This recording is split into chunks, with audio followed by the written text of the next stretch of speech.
नमस्कार, मैं हूं स्थानीय पांडे और आप देख रहे हैं बिहार संवाददाता। बता दें कि राजनीति के चाणक्य कहे जाने वाले प्रशांत किशोर ने नीतीश कुमार के बार बार पलटी मार जाने वाले चर्चा पर नीतीश कुमार पर तंज करते हुए कहा कि नीतीश कुमार जो हैं वो सिर्फ महागठबंधन के साथ ही चुनाव लड़ सकते हैं, उसके अलावा और किसी पार्टी के साथ वो चुनाव नहीं लड़ पाएंगे। साथ ही उन्होंने कहा कि नीतीश कुमार जो हैं वो राजनेता तौर पर और जदयू दल के तौर पर एक बहुत बड़े बोझ बन गए हैं। जो भी इस बोझ को उठाने की कोशिश करेगा वो उस बोझ के नीचे दबकर मर जाएगा।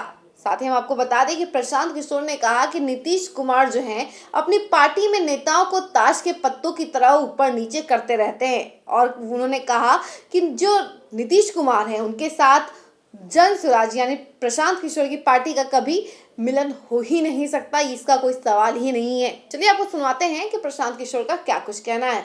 होने जा रही है और संभावना जताई जा रही है कि नीतीश कुमार फिर से पलटी मार सकते हैं। इस पर क्या प्रतिक्रिया आपने? देखिए, नीतीश कुमार के राजनीतिक जीवन का ये अंतिम दौर चल रहा है, राजनीतिक पारी का ये अंतिम दौर चल रहा है।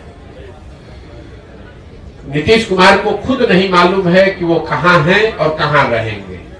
इतना मैं जरूर कह सकता हूं कि लोकसभा से पहले अब उनके पास कोई विकल्प नहीं है, उनको चुनाव तो महागठबंधन में ही लड़ना पड़ेगा।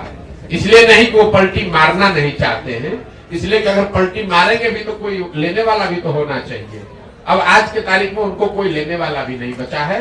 नीतीश कुमार राजनेता के तौर पर और जदयू दल के तौर पर अब बहुत बड़ा बोझ हो गया है। जो उसको उठाने का कोशिश करेगा वो भी उस बोझ के तहत नीचे दब के मर जाएगा।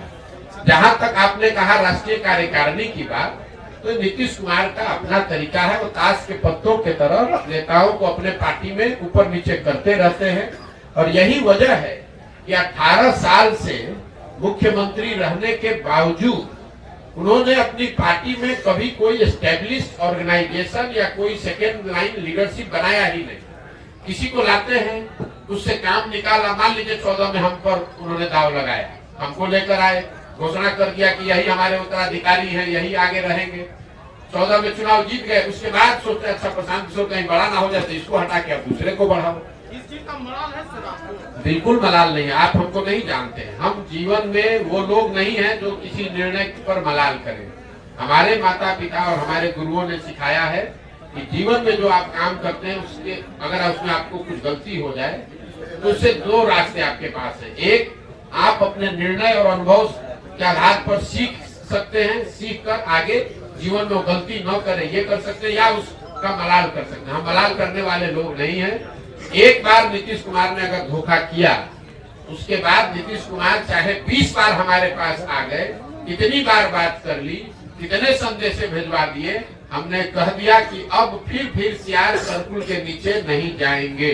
हमको चाहे 1 बरस लगे कि 10 बरस लगे, अब नीतीश कुमार के साथ जाने का कोई सवाल नहीं है। नीतीश कुमार जब महागठबंधन बनाए, इस बार आपको पता चला जब बनाए तब हमको आकर मार्च में 6 महीना पहले आकर सबसे पहले हम ही से सलाह किया कि भाई अब महागठबंधन बनाना चाहते हैं, आप इधर आ जाइए। आप तो भाजपा के खिलाफ हमारी मदद करना चाहते थे। उस समय भी हमने कहा कि हम नहीं मिलेंगे, हम नहीं आ सकते हैं, आपको जो करना है वो कीजिए, हम अपनी नई व्यवस्था ही बनाना चाहते हैं। तो आपने सुना कि प्रशांत किशोर ने क्या कुछ कहा, किस तरीके से नीतीश कुमार पर तंज कसा और उनके राजनेता होने पर सवाल किया। ऐसी तमाम खबरों के लिए देखते रहिए बिहार संवाददाता।